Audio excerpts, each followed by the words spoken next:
Welcome to రవికిరణాలు TV బులెటిన్ల ముందుగా headlines చూద్దాం. రాబోయే రోజుల్లో కాబోయే లీడర్లు వాలంటీర్లే, నా సైన్యం 2.60 లక్షల మంది వాలంటీర్లేనన్న జగన్. బాబుకు ఓటు వేస్తే ఏం జరుగుతుందో ప్రతి ఇంటికి వెళ్లి చెప్పాలని సూచన.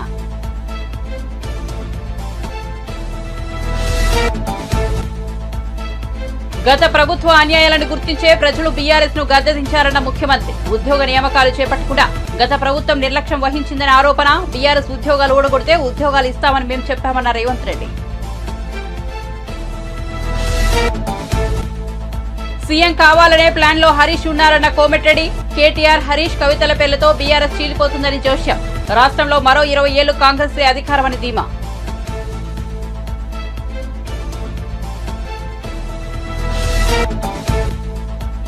రాజ్యాంగ విరుద్ధం ఎలక్టోరల్ బాండ్స్ పై సుప్రీం సంచలన తీర్పు. క్విడ్స్ ప్రోకు దారి తీయొచ్చిన ఆందోళన. ఎలక్టోరల్ బాండ్స్ వివరాలను మార్చి 31 వెబ్సైట్ లో ఉంచాలని ఎన్నికల సంఘానికి ఆదేశం. ఇక వార్త వివరాల్లోకి వెళ్తే రాష్ట్రంలోని 2.60 లక్షల మంది వాలంటీర్లే తన సైన్యమని ఏపీ ముఖ్యమంత్రి జగన్ పేర్కొన్నారు. రాబోయే రోజుల్లో కాబోయే లీడర్లు వాలంటీర్లే అని చెప్పారు. ప్రజలకు సేవ చేసే సైనికులు, పేదల చెంతకు సంక్షేమాన్ని చేరవేసే వారధులు వాలంటీర్లని కొనియాడారు. చంద్రబాబు జన్మభూమి కమిటీలు గంజాయి మొక్కలైతే మన సచివాలయ వ్యవస్థ తులసి మొక్క అని చెప్పారు. మన పథకాలకు వాలంటీర్లే బ్రాండ్ అంబాసిడర్లని అన్నారు. గుంటూరు జిల్లా ఫిరంగిపురం మండలం రేపుడులో నిర్వహించిన అభినందన సభలో ప్రసంగిస్తూ ఆయన ఈ వ్యాఖ్యలు చేశారు. పేదలకు సేవ చేయడానికే మన వ్యవస్థలు పుట్టుకొచ్చాయని జగన్ చెప్పారు. మన వ్యవస్థల ద్వారా ప్రతి గ్రామంలో ఆసుపత్రులు, స్కూళ్ల రూపురేఖలు మారిపోయాయని అన్నారు. అక్క చెల్లెమ్మలు, అవ్వ తాతలు, రైతులకు వాలంటీర్ల వ్యవస్థ తోడుగా ఉందని చెప్పారు. సూర్యుడు ఉదయించక ముందే ఇంటి తలుపు తట్టి వాలంటీర్లు పెన్షన్లను అందిస్తున్నారని కొనియాడారు. 55 నెలలు పేదలకు సేవ చేశామని, పేదల భవిష్యత్తు మార్చేందుకు యుద్ధానికి సిద్ధమా అని వాలంటీర్లను ఉద్దేశించి ప్రశ్నించారు. సేవలు, పథకాలు అందించేందుకు గత ప్రభుత్వ పాలన టీడీపీ వాళ్ళైతే జన్మభూమి కమిటీల పేరిట వాళ్ళు చేస్తే, మనం పెట్టుకున్న ఈ 2 వ్యవస్థల మధ్య మన వ్యవస్థ, మన వాలంటీర్ల వ్యవస్థ, వాళ్ళ వ్యవస్థ జన్మభూమి కమిటీల వ్యవస్థ, మన సచివాలయ వ్యవస్థకు అనుసంధానమై ప్రతి పేదవాడికి కూడా వారధిగా మన వాలంటీర్ వ్యవస్థ మధ్య, ఆ జన్మభూమి కమిటీల మధ్య తేడా ఏమిటి అనంటే, వారి కమిటీలు, వారి జన్మభూమి కమిటీలు దోపిడీ కోసం పుట్టాయి. మన వ్యవస్థలు, మన ప్రభుత్వము, మన మేనిఫెస్టో, మన నవరత్నాలు, మన ఎజెండా ప్రకారం సేవ చేయటానికి మన వ్యవస్థలు పుట్టాయి. మనం ఏర్పాటు చేసిన వ్యవస్థలు ప్రతి గ్రామాన్ని కూడా, గ్రామంలోని బడిని, ఆసుపత్రిని మార్చాయి. తేడా గమనించమని అడుగుతా ఉన్నా. గతానికి ఇప్పటికీ మధ్య తేడా ఆలోచన చేయమని అడుగుతా ఉన్నా. మీరు గమనిస్తే గమనించిన ఈ తేడాను కళ్ళకు కట్టినట్టుగా మీ గ్రామంలో ఉన్న ప్రతి అక్క చెల్లెమ్మకు మీరు చెప్పొచ్చు, ప్రతి అన్నతమ్ముడికి వివరించవచ్చు, ప్రతి రైతన్నకు చూపవచ్చు. అందుకే ఈ తేడాను గమనించమని. ఇందిరమ్మ రాజ్యానికి తెలంగాణ ప్రజలు మళ్లీ అధికారం కట్టబెట్టారని ముఖ్యమంత్రి రేవంత్ రెడ్డి గురువారం అన్నారు. గత ప్రభుత్వ అన్యాయాలను గుర్తించే ప్రజలు బీఆర్ఎస్ ను గద్దెదించారన్నారు. కొత్తగా ఎంపికైన ప్రభుత్వ గురుకుల ఉపాధ్యాయులకు ఎల్బీ స్టేడియంలో నియామక పత్రాలను అందించారు. ఈ సందర్భంగా రేవంత్ రెడ్డి మాట్లాడుతూ ప్రజలు ఇందిరమ్మ రాజ్యానికి పట్టం కట్టారన్నారు. ఉద్యోగ నియామకాలు చేపట్టకుండా గత ప్రభుత్వం నిర్లక్ష్యం వహించిందని ఆరోపించారు. బీఆర్ఎస్ ఉద్యోగాలు ఓడగొడితే మీకు ఉద్యోగాలు ఇస్తామని తాము చెప్పామన్నారు. 567 గ్రూప్ 1 పోస్టులకు సంబంధించి అనుమతులు ఇచ్చినట్టు చెప్పారు. ఇటీవల గ్రూప్ 4 ఫలితాలు విడుదల చేశామన్నారు. ఇప్పటికన్నా అర్థం చేసుకో. ప్రజలు నీ నుంచి ఏం ఆశించిండ్రు? ప్రజలకు నువ్వేం ద్రోహం చేసినావు? ఇవాళ ప్రజలు ఏం మార్పు కోరుకున్నారు? ఇవాళ నిరుద్యోగ యువకులు వాళ్ళ జీవితాలతో మార్పుతో పాటు తెలంగాణ రాష్ట్రంలో పాలకుల మార్పు జరగాలని ఇవాళ ప్రజా ప్రభుత్వాన్ని ఇచ్చిండ్రు. ఇవాళ మేము వచ్చి కూర్చున్నామో లేదో, సర్దుకున్నామో లేదో, ఎక్కడ కుండ ఉందో, ఎక్కడ గిన్నె ఉందో, ఎక్కడ పొయ్యి ఉందో వంటొందామనే లోపలనే మీరు వండలేదు, మీరు ఉపాసం మానబెడుతున్నారని మా మీద ప్రచారం చేస్తున్నాడు. నేను ఒక్కటే మీకు చెప్పదలుచుకున్నా, 3650 రోజులు అధికారంలో ఉన్నాయన నువ్వు వీళ్ళకి ఎందుకు ఉద్యోగ నియామకాలు ఇవ్వలేదు? 70 రోజుల్లో మేము ఇచ్చినాం కదా. 70 రోజుల్లో దాదాపుగా మేము 25,000 ఉద్యోగాలు ఇవాళ భర్తీ చేసినాం. స్టాఫ్ నర్సులు కావచ్చు, సింగరేణి కార్మికులు కావచ్చు, పోలీసులు కావచ్చు, ఇవాళ గురుకుల టీచర్లు కావచ్చు, దాదాపుగా 25,000 ఉద్యోగాలు మేము వచ్చిన 70 రోజుల్లోనే నియామకాలు చేపట్టినాం. ఇవి మీ కళ్ళకు కనిపిస్తలేవా అని నేను వారిని అడుగుతున్నా. అందుకే ఇవాళ మీరు ఏడ్చినా, పెడబొబ్బలు పెట్టినా, మీరు కాళ్ళు చేతులు ఇరగొట్టుకున్నా, లేకపోతే అమరవీరుల స్తూపం దగ్గర మీ మెడకు ఉరితాడు కట్టుకొని ఏలాడబడ్డా ప్రజలు మీ పట్ల సానుభూతి చూపించారు. ఎందుకంటే ఈ రాష్ట్రాన్ని కొల్లగొట్టిందే మీరు, ఈ రాష్ట్రాన్ని దోసుకున్నదే మీరు. ఇవాళ ఈ దోపిడీ ప్రభుత్వం వద్దని ప్రజలు మిమ్మల్ని తిరస్కరించారు. ఇప్పటికైనా ప్రజా తీర్పును గౌరవించి ప్రధాన ప్రతిపక్ష నాయకుడిగా శాసనసభకు రా. ఈ నియామకాలకు ఉద్యోగ అవకాశాలు వచ్చిన ఈ విద్యార్థులను అభినందించు, ఈ గురుకుల పాఠశాల ఉపాధ్యాయులను అభినందించు. ఎందుకంటే భవిష్యత్ తరాలను తయారు చేసి ఈ దేశ సంపదను సృష్టించేదే ఈ ఉపాధ్యాయులు. గత ప్రభుత్వం విద్య మీద ఖర్చు పెట్టింది 6%. మా ప్రభుత్వం దాన్ని 10 నుంచి 12% పెంచి ఈ గురుకుల పాఠశాలలను బలోపేతం చేసి ఎస్సీ, ఎస్టీ, మైనారిటీ, ఓబీసీ విద్యార్థులకు ఉద్యోగ ఉపాధి అవకాశాలు కల్పించేటట్టు ఈ రోజు వసతులను పెంచుతాం. అదేవిధంగా ఇవాళ తండాలలో, గూడాలలో, మారుమూల పల్లెల్లో ఉన్న సింగిల్ టీచర్ పాఠశాలను 6,453 మూతేసిండు కేసీఆర్ గారు. రేషనలైజేషన్ పేరు మీద పాఠశాలలు మూతేసి పేదవాళ్లకు విద్యను దూరం చేసిండు. ఎవరుంటారే తండాలలో, గూడాలలో, మారుమూల పల్లెల్లో? మేడిగడ్డ అవినీతికి సంబంధించి మాజీ ముఖ్యమంత్రి కేసీఆర్ అరెస్ట్ చేయాలని బీజేపీ ప్రధాన కార్యదర్శి కరీంనగర్ ఎంపీ బండి సంజయ్ గురువారం డిమాండ్ చేశారు. ఈ ప్రాజెక్టుకు సంబంధించి సంబంధిత అధికారులపై చర్యలు తీసుకోవాలన్నారు. 1,00,00,000 కోట్ల రూపాయల ప్రజాధనాన్ని దుర్వినియోగం చేసిన కేసీఆర్ కుటుంబం నుంచి ఆస్తులు జప్తు చేయాలన్నారు. గురువారం ఆయన సిరిసిల్లలో మీడియా సమావేశం నిర్వహించారు. ఈ సందర్భంగా మాట్లాడారు. వేములవాడ, రాజన్న సిరిసిల్ల జిల్లాల్లోని అన్ని మండల కేంద్రాలతో పాటు చాలా గ్రామాల్లో పర్యటించి ప్రజల ఆశీర్వాదం తీసుకున్నట్లు చెప్పారు. ఎక్కడకు వెళ్లినా ప్రజాస్పందన బాగా కనిపించిందన్నారు. ఏ గ్రామానికి వెళ్లినా ఢిల్లీలో నరేంద్ర మోదీ ఉండాల్సిందే అని మాట్లాడుతున్నారని చెప్పారు. మోదీ ప్రజల కోసం ఎన్నో పథకాలు ఇవ్వడంతో పాటు ఇటీవల భవ్యమైన రామ మందిరాన్ని నిర్మించారని గుర్తు చేశారు. ఎన్నో సంక్షేమ పథకాల కోసం కేంద్రం నుంచి నిధులు వస్తుంటే గత బీఆర్ఎస్ ప్రభుత్వం మాత్రం ఈ విషయం చెప్పలేదని ఆరోపించారు. నరేంద్ర మోదీ ఇచ్చిన ఉపాధి హామీ నిధులు సహా ఎన్నో పథకాలకు సంబంధించిన నిధులను గత ప్రభుత్వం దారి మళ్లించిందని ఆరోపించారు. అభ్యర్థిని ఆశీర్వాదంతో అక్టోబర్ 21 నాడు మేడిగడ్డకు సంబంధించి మెయిన్ బ్యారేజ్, కాళేశ్వరంలో మెయిన్ బ్యారేజ్ అక్టోబర్ 21 నాడు పిల్లలు కుంగిన తర్వాత ఈ విషయం బయటకు వచ్చిన తర్వాత అక్టోబర్ 24వ తారీఖు నాడు national dam safety authority team వచ్చింది కేంద్రం నుంచి. వచ్చి ఇక్కడ విచారణ జరిపారు. ఇక్కడ రాష్ట్ర ప్రభుత్వం విచారణకు సహకరించకుంటే అక్టోబర్ 25వ తేదీ నాడు హైదరాబాద్లో రాష్ట్రంలోని అధికారులతో సమావేశం ఏర్పాటు చేసి అన్ని వివరాలు సేకరించి వాళ్ళే నిర్లక్ష్యం చేసింది. దీనికి మెయింటెనెన్స్ లేదు, కన్స్ట్రక్షన్ అసలే కంప్లీట్, ఇది ఎందుకు పనికిరాదు అని చెప్పండి అడిగింది. జనవరి 12 రోజు కాంగ్రెస్ పార్టీ ప్రభుత్వానికి లేఖ రాసింది. కానీ కాంగ్రెస్ పార్టీ ప్రభుత్వం కూడా కనీసము వివరాలు అందించడానికి సిద్ధంగా లేదు. అంటే దీని ద్వారా ఏం స్పష్టమైంది? కాంగ్రెస్ పార్టీ కూడా విచారణకు సహకరిస్తలేదంటే ఇది తూతూ మంత్రంగా ఓడుకోలు విమర్శించుకుంటాం. మేమందరం కలిసే ఉంటాము, కేవలము మేము విమర్శించుకొని టైంపాస్ పార్టీకి చేస్తామని చెప్పి కాంగ్రెస్ పార్టీ, బీఆర్ఎస్ పార్టీ కలిసి ఉన్న విధానాన్ని ఇలా మనం గ్రహించాల్సిన అవసరం ఉంది. ఇలా కాంగ్రెస్ పార్టీకి ఏమాత్రం చిత్తశుద్ధి ఉంటే కేంద్రంలోని విచారణకు సహకరించాలి, పూర్తి వాళ్ళు అడిగిన వివరాలు ఇవ్వాలి. ఎందుకు ఇవ్వకపోవడానికి అభ్యంతరం అనేది కాంగ్రెస్ పార్టీ చెప్పాలి.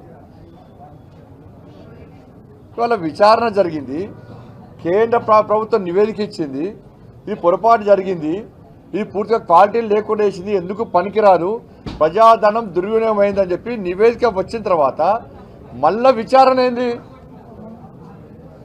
సెంట్రల్ టీం వచ్చింది, కాంగ్రెస్ పార్టీ మంత్రులు వేరు, ఎక్స్పర్ట్స్ పోయి చూసిర్రు, మళ్ళా నిన్న ఎమ్మెల్యేలు వేరు, మళ్ళా పిక్నిక్ లెక్క వేరు. మళ్ళా బట్ ఈ నివేదిక మొత్తము రాష్ట్ర ప్రభుత్వం పూర్తి నివేదిక ఉంది, రాష్ట్ర ప్రభుత్వం దగ్గర పూర్తి నివేదిక ఉంది. ఈ నివేదిక ఉన్నాక మీకు ఇంకేం కావాలి? ఇంకేం నివేదికలు కావాలి? ఇంకేం విచారణ చేస్తారు మీరు? ఇప్పటికే గతంలోనే రాష్ట్ర ముఖ్యమంత్రిని అరెస్ట్ చేయాలి, ఫస్ట్ సంబంధిత అధికారుల మీద చర్యలు తీసుకోవాలి. 1,00,000 కోట్ల రూపాయలు ప్రజాధనాన్ని దుర్వినియోగం కేసీఆర్ కుటుంబం నుంచి ఆస్తులు జప్తు చేయాలి. ఇప్పటికే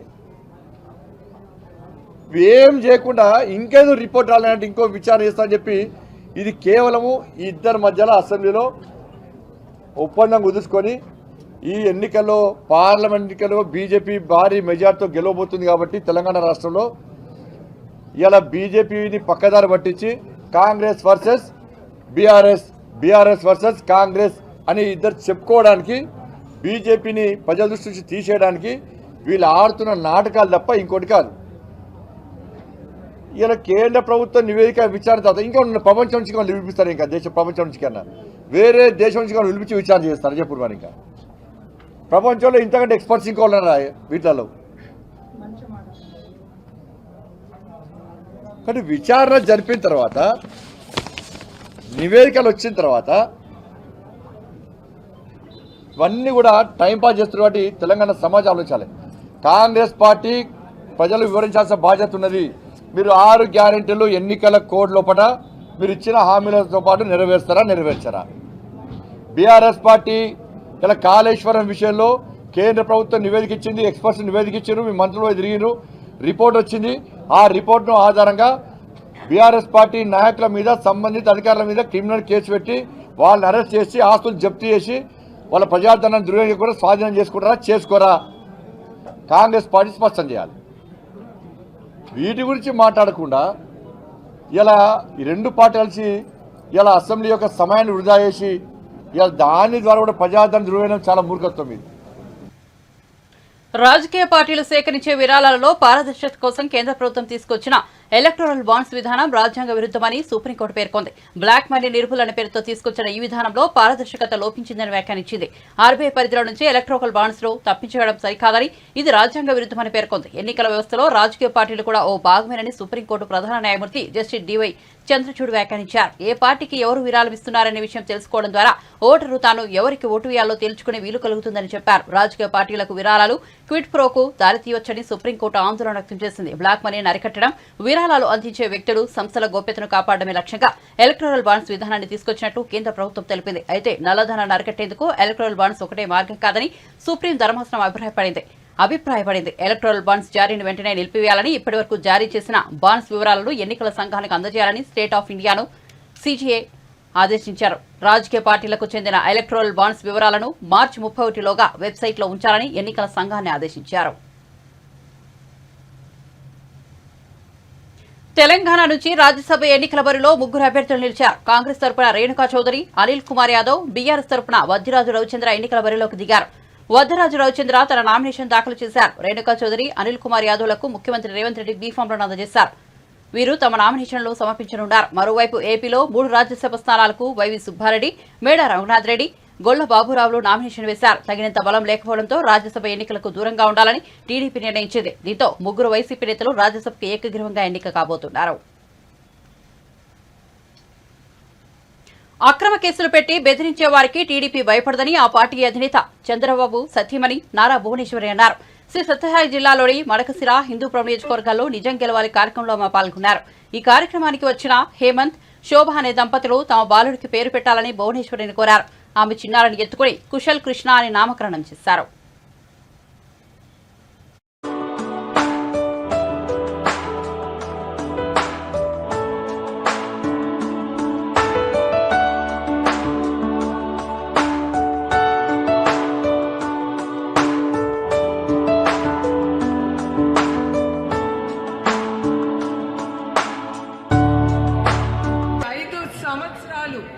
చాలా కష్టాలు మీరందరూ ఎదుర్కొన్నారు. కానీ మన ధైర్యం సహనం ఏం కోల్పోగలేదు. మనం పోరాడుతూనే ఉన్నాం. మీ అందరికీ తెలుసు ఈ ప్రభుత్వం ఎంత అరాచకం చేసిందో. మన తెలుగు దేశం కార్యకర్తలు అంటే చాలు వాళ్ళు కొట్టడం లేదా తప్పుడు కేసులు పెట్టి జైల్లో పెట్టడం. అంటే ఏంటి? అది ఏం లేదు, మనని భయపెట్టించటానికి, మన కుంగిచ్చి కింద పడేయటానికి. కానీ మన తెలుగుదేశం బిడ్డలు ఏనాడు మనం కింద పడం, మనం పైకి లేచి దానికి ఆయుధం ఏంటి చెప్పండి? మన పోరాటానికి అది మర్చిపోకూడదు. మీరే కాదు, ఇంకా 10 మందితో కూడా మీరు తీసుకెళ్లి బూత్ కి ఓటు వేయించే బాధ్యత మనందరిలోనే ఉంది. కాదు, ఆంధ్రప్రదేశ్ భవిష్యత్తు కోసం నేను చెప్తున్నాను. మన పిల్లలు భవిష్యత్తు కోసం, ఇప్పుడుండే యూత్ కోసం వాళ్ళకి ఉద్యోగాలు రావాలి. కొంతమంది అన్నారు ఆయన జైలు నుంచి బయటకు వచ్చారు, ఇంకా మీరు ఎందుకు చెక్కులు పంపించేయండి. కానీ నాకు అట్లా అనిపించలేదు. నేను వెళ్ళాలి, నా బిడ్డల్ని నేను చూడాలి, వాళ్ళకి నేనున్నానని భరోసా ఇవ్వాలని నేను ఇది ముందుకు తీసుకెళ్తున్నాను. మాజీ మంత్రి హరీష్ రావును ఉద్దేశించి మంత్రి కోమటిరెడ్డి వెంకటరెడ్డి కీలక వ్యాఖ్యలు చేశారు. హరీష్ రావు చేస్తున్న వ్యాఖ్యలు కేసీఆర్, కేటీఆర్లకు వెన్నుపోటు పొడిచేలా ఉన్నాయని చెప్పారు. రాబోయే రోజుల్లో బీఆర్ఎస్ పార్టీ కేటీఆర్, హరీష్ రావు, కవితల పేర్ల మీద విడిపోతుందని అన్నారు. బీఆర్ఎస్ మొత్తం 4 ముక్కలవుతుందని చెప్పారు. సీఎం కావాలనే ప్లాన్ లో హరీష్ రావు ఉన్నారని పేర్కొన్నారు. అసెంబ్లీ లాబీలో మీడియాలో నిర్వహించిన చిట్చాట్ లో మాట్లాడుతూ ఆయన వ్యాఖ్యలు చేశారు. మన హరీష్ రావు గారు అంటున్నారు నేనే సీఎం అయితే అని. అంటే కొంచెం ప్రాబ్లం వచ్చింది అంతే వీళ్ళకి. దానికి మనం ఏం చేయలేదు, ఇక దాన్ని ఎవరేం చేయలేరు. దేవుడు కూడా కాపాడలేడు.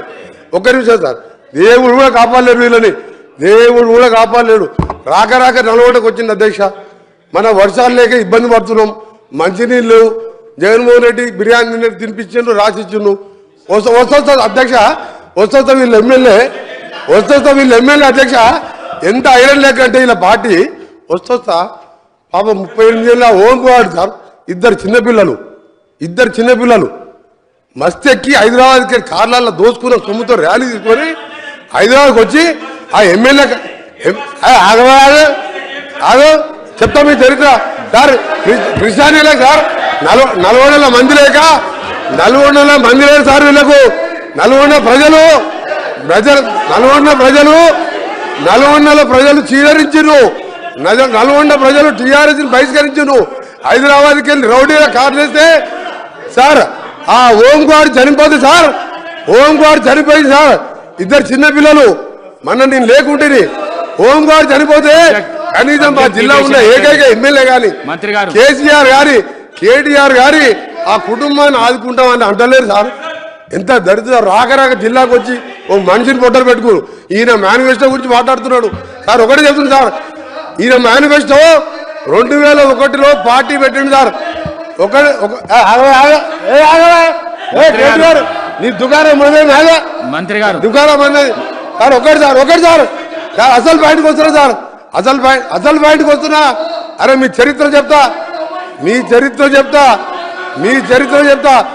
2001లో సార్ కేసీఆర్ గారు పార్టీ పెట్టింది సార్. పార్టీ పెట్టినప్పుడు ఏం చెప్పింది సార్? ఈ రాష్ట్రానికి మొదటి ముఖ్యమంత్రి దళితుడే. కేసీఆర్ మాట అంటే మాటే, ఆ మాటకి కాకుండా నా తల తీసుకుంటా అన్నాడు. తల ఉందా సార్ కేసీఆర్ది? దళితులు ముఖ్యమంత్రి చేసిన దళితుడు ప్రతిపక్ష నాయకుడు అయితే, అదే బట్టి విక్రమ్ దళితుడు ప్రతిపక్ష నాయకుడు అయితే ఆయన గడుకోసారి ఆ స్థానం చూడలేక 13 సార్ చాలా ఇంపార్టెంట్ సార్. ఇది చాలా ఇంపార్టెంట్. మేనిఫెస్టో గురించి మాట్లాడినప్పుడు ఏపీ ముఖ్యమంత్రి జగన్ ఒక కటింగ్ మాస్టర్ అని టీడీపీ జాతీయ ప్రధాన కార్యదర్శి నారా లోకేష్ విమర్శించారు. ప్రభుత్వ సలహాదారు సజ్జల రామకృష్ణారెడ్డి ఇచ్చే సలహాలని పనికిమాలిన సలహాలని పేర్కొన్నారు. సజ్జలకు 2 చోట్ల ఓట్లు ఉన్నాయని దుయ్యబట్టారు. సీఎం సలహాదారుడే దొంగ ఓట్లు వేసేందుకు సిద్ధమైన పరిస్థితి రాష్ట్రంలో నెలకొందని ఎద్దేవా చేశారు. విజయనగరం జిల్లా రాజంలో నిర్వహించిన శంకరరావు బహిరంగ సభలో ప్రసంగిస్తూ ఆయన వ్యాఖ్యలు చేశారు. తిరుపతి ఉప ఎన్నికల్లో వైసీపీ గెలుపుకు దొంగ ఓట్లే కారణమని లోకేష్ అన్నారు. దొంగ ఓట్లు నమోదు చేస్తున్న వారిపై కఠిన చర్యలు తప్పవని హెచ్చరించారు. ఇప్పటికే డీఎస్పీ, సీఐ, ఎస్ఐలు సస్పెండ్ అయ్యారని, రేపు మాపో విచారణ నివేదిక వస్తుందని, అక్రమాలకు పాల్పడిన వారంతా జైలుకు వెళ్తారని చెప్పారు. శంకరరావు సమావేశానికి విచ్చేసిన ఎన్నికల ముందల 6500 కానిస్టేబుల్ పోస్టులు. ఆయన వాస్తవంగా ఒక సైకో, ఒక బస్ మాస్టరుడు. హిట్లర్ గురించి విన్నాం కదా, సద్దాం హుస్సేన్ గురించి విన్నాం కదా, అలాంటి వ్యక్తి ఈ సైకో జగన్. ఈ సైకో జగన్ ని చూస్తే చాలా జాలి వేస్తుంది. మనం చేసిన మంచి పనుల మీద రంగులేసి నేను చేశాను అంటాడు. మనం కట్టిన టిట్కో ఇల్లు పైన రంగులేసి నేను కట్టానని చెప్పుకుంటాడు. మనం కట్టిన అన్నా క్యాంటీన్లు మూసేసి రంగు మార్చి అక్కడ సచివాలయం తీసుకొచ్చి చేశానని పెద్ద ఫోజులు కొడతాడు. అంతెందుకు, మన భూమి మనం కొనిన తరతరాలుగా మనకు వచ్చిన భూమి పత్రాల పైన కూడా ఆయన ఫోటోలు. ఏకంగా సర్వే పేరులతో రాళ్ళ పైన కూడా ఆయన ఫోటోలు. ఇప్పుడు కొత్తగా అంటున్నాడు మీ బిడ్డ మీ బిడ్డ మీ బిడ్డ అని. అందరూ జాగ్రత్తగా ఉండాలి. ఏదో ముఖ్యమంత్రి మనం బిడ్డ అవుతున్నాడని జాలి పడద్దండి. మీ బిడ్డ అని ఎందుకు అంటున్నాడంటే, పొరపాటున ఇంకోసారి ఎన్నికలు గెలిస్తే మీ బిడ్డని కదా, మీ భూమి నాకు ఇవ్వండి అంటాడు. అది ఈరోజు జగన్ పరిస్థితి. చంద్రబాబు గారు లాగా ఏదో మంచి పేరు తీసుకురావాలని ఇమేజ్లు కొట్టాడు. కానీ అది సాధ్యం కాదు. ఎందుకో తెలుసా, జగన్ అంటే ఒక జైల్, బాబు గారంటే ఒక బ్రాండ్. జగన్ ని చూస్తే కోడి కత్తి గుర్తొస్తుంది, అదే బాబు గారిని చూస్తే కియా కార్ గుర్తొస్తుంది. జగన్ ని చూస్తే ఒక ప్రిజనరీ కంపడతాడు, అదే బాబు గారిని చూస్తే ఒక విజనరీ ఈరోజు మనకు కంపడతారు. చంద్రబాబు గారిని అరెస్ట్ చేస్తే మనందరూ అధైర్యపడతారు అనుకున్నాడు. కానీ జగన్కు ఒక మాట చెప్పాలనుకున్నా, అసలు భయం మా బయటం లేదు. జగన్ ఏం తప్పు చేయని మా బాబు గారిని 53 రోజులు జైలుకు పంపించావే, 1,00,000 కోట్ల ప్రజాధనాన్ని లూటీ చేసి మీరు తొందరలో జైలుకి వెళ్ళబోతున్నారని ఈ సభాముఖంగా హెచ్చరిక జారీ చేస్తున్నా. ఇసుక దోపిడీ, మద్యం దోపిడీ, గన్నుల దోపిడీ, ఇంకా రేపో మాపో గాలి పైన కూడా ఎలా డబ్బులు సంపాదించాలని ఆలోచిస్తాడు ఈ జగన్. జగన్గా చెప్తున్నా, బాములకే భయపడిన కుటుంబం మాది. నువ్వు పెట్టే పనికిమాల కేసుల కోసం మేము భయపడతామా? నేను ఎర్ర బుక్కు పట్టుకుని తిరుగుతుంటే కోర్టుకు వెళ్ళి నా పైన నాన్ బెయిలబుల్ వారెంట్ ఇష్యూ చేసేందుకు ప్రయత్నించారు. నేను ఎక్కడనే ఉన్నా కదబ్బా, అరెస్ట్ చేయాలంటే రండి, ఎందుకు భయపడాలా? ఏనాడు మేము తప్పు చేయలా. ఆనాడు చంద్రబాబు నాయుడు గారిని అరెస్ట్ చేసినప్పుడు 3,000 కోట్ల రూపాయలు కుంభకోణం అన్నారు. దాని తర్వాత 270 కోట్ల రూపాయలు కుంభకోణం అన్నారు. నిన్న కాక మొన్న కేవలం 27 కోట్ల కుంభకోణం అంటారు. ఈ సభాముఖంగా వైసీపీ నేతల ఇసుక దందాకు కలెక్టర్లే సహకరిస్తున్నారని మాజీ మంత్రి నక్కా ఆనందబాబు అన్నారు. గురువారం నాడు టీడీపీ కార్యాలయంలో ఆయన మీడియాతో మాట్లాడుతూ, ఏపీలో జరుగుతున్న ఇసుక అక్రమాయనంపై కేంద్ర పర్యావరణ శాఖ ఇచ్చిన నివేదికపై ముఖ్యమంత్రి, జిల్లా కలెక్టర్లు ఏం సమాధానం చెబుతారని ప్రశ్నించారు. బాపట్ల జిల్లా కలెక్టర్ రంజిత్ బాషా ఇసుక త్రవ్వకాలు జరగని తీసుకువెళ్లి ఎలాంటి అక్రమ మైనింగ్ జరగడం లేదని ఎలా చెబుతారని ప్రశ్నించారు. పక్కనే అక్రమ మైనింగ్ జరుగుతున్న చిలుబూరు, గాజుల్లంక రీచ్ లో ఆయన కనిపించలేదా అని నిలదీశారు. పల్నాడు జిల్లా కలెక్టర్ పరిశీలించి అక్రమ మైనింగ్ జరగలేదని చెప్పిన ఇసుక రీచ్ లోనే ఓ మీడియాకు చెందిన విలేకరుపై ఎందుకు దాడి చేశారని ప్రశ్నించారు. అక్రమ మైనింగ్ వ్యవహారాన్ని ఆ విలేకరి బయట పెడతారన్న అక్కసుతోనే వైసీపీ గుండాలు ఆయనపై దాడి చేసి ఆసుపత్రి పాలు చేశారని మండిపడ్డారు. ఉచితంగా ఇచ్చినటువంటి ఇసుకని వేల కోట్ల దోపిడీకి ఒక మార్గంగా ఈ జగన్మోహన్ రెడ్డి ఎంచుకున్నాడు. ఇవాళ ఎన్నో రకాలుగా తెలుగుదేశం పార్టీ ఈ ఇసుక అక్రమ మైనింగ్ మీద, అక్రమ దోపిడీ మీద మా అధినేత చంద్రబాబు నాయుడు గారి దగ్గర నుంచి కింద స్థాయి వరకు వివిధ స్థాయిల్లో ఎన్నో రకాలుగా ఆందోళనలు చేశాం. ఎన్ని ఆందోళనలు చేసినా ప్రభుత్వానికి కానీ ప్రభుత్వ అధికారులకు కానీ నిమ్మకు నీరెత్తినట్లు వ్యవహరించి అందరూ కూడా వాటాలు వేసుకొని పంచుకొని అక్రమ ఇసుక దందా వ్యవహారం సాగిస్తూ ఉన్నారు. కోర్టులు మొట్టికాయలేస్తూ ఉన్నాయి, చివాట్లు పెడతా ఉన్నాయి. నేషనల్ గ్రీన్ ట్రిబ్యునల్ అనేక ఆర్డర్స్ ఇష్యూ చేసింది. ఎన్ని చెప్పినా కూడా దున్నపోతు మీద వర్షం పడ్డ చందంగా ఈ ప్రభుత్వం వ్యవహరిస్తూ ఉంది. ఇవాళ కేంద్ర పర్యావరణ శాఖ నివేదిక ఇచ్చింది, ఇక్కడ చేయడానికి వీల్లేదని చెప్పి. అక్రమంగా వీళ్ళు దందాలు చేస్తూ ఉన్నారు, అక్రమ ఇసుక తవ్వకాలు జరుగుతూ ఉన్నాయని చెప్పి చెప్పడం జరిగింది. అయినా కూడా ప్రభుత్వానికి సంబంధించి మొన్న 31వ తారీఖు 1వ నెల 31వ తేదీన అసలు మైనింగే జరగట్లేదని చెప్పి ప్రభుత్వ న్యాయవాది జీపీ గ్రీన్ ట్రిబ్యునల్లో వాదిస్తారు. అదేవిధంగా అదే జీపీ 5వ తేదీ 2వ నెల ప్రతిమా కంపెనీ ప్రభుత్వం వాళ్ళకి ఆర్డర్స్ ఇష్యూ చేసింది, టెండర్లో వాళ్ళు చేస్తున్నారని చెప్తారు. ఇదే నెల 2వ నెల 5వ తేదీన అదే జీపీ 14వ తేదీ 2వ నెలలో గవర్నమెంటే మైనింగ్ చేస్తుందని చెప్తారు. అసలు 3 సార్లు ప్రభుత్వానికి సంబంధించినటువంటి ప్రభుత్వ న్యాయవాది ఒకే కోర్టులో 3 రకాలుగా స్టేట్మెంట్లు ఇచ్చారు, ఆర్గ్యుమెంట్ చేశారు. అదేవిధంగా సాయంత్రానికి జారుతా ఉంది అని చెప్పాడు. నిన్న అదే రీచ్కి పత్రికా విలేకరులు, ఈనాడు విలేకరు వెళ్ళి ఫోటోలు తీస్తూ ఉంటే అక్రమంగా జరుగుతున్నటువంటి మైనింగ్ని అతని మీద దాడి చేసి కొట్టి నానా బేబస్సు సృష్టించారు.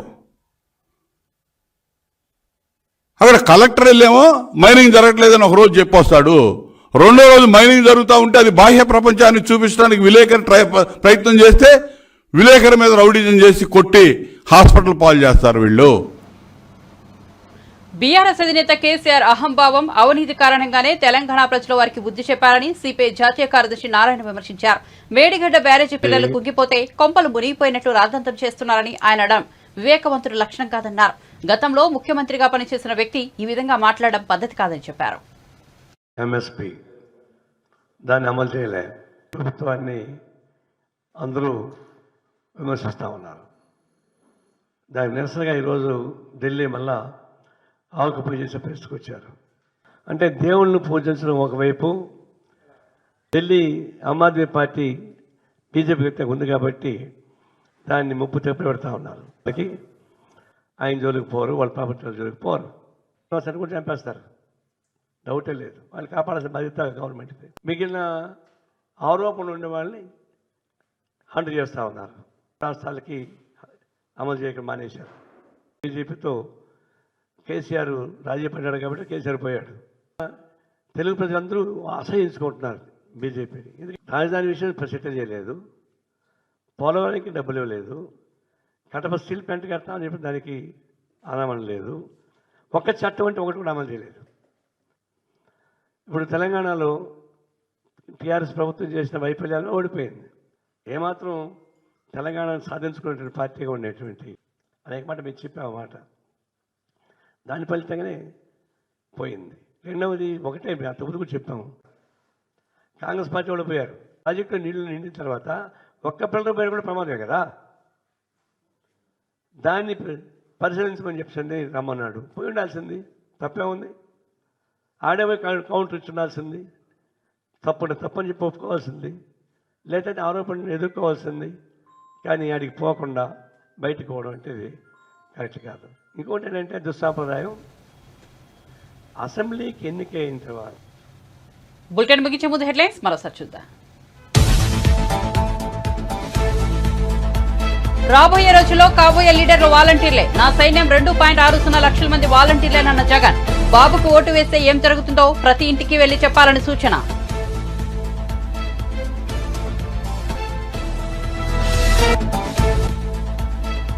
గత ప్రభుత్వ అన్యాయాలను గుర్తించే ప్రజలు బీఆర్ఎస్ ను గద్దెదించారన్న ముఖ్యమంత్రి. ఉద్యోగ నియామకాలు చేపట్టకుండా గత ప్రభుత్వం నిర్లక్ష్యం వహించిందన్న ఆరోపణ. బీఆర్ఎస్ ఉద్యోగాలు ఊడగొడితే ఉద్యోగాలు ఇస్తామని మేము చెప్పామన్న రేవంత్ రెడ్డి.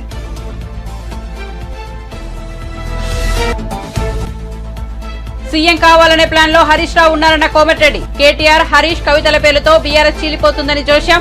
రాష్ట్రంలో మరో 20 ఏళ్లు కాంగ్రెస్ అధికారమని ధీమా.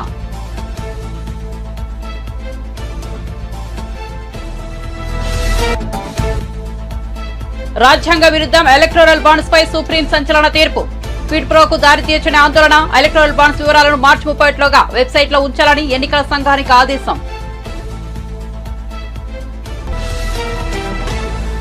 మరిన్ని అప్డేట్స్ కోసం చూస్తూనే ఉండండి రవికిరణాలు టీవీ.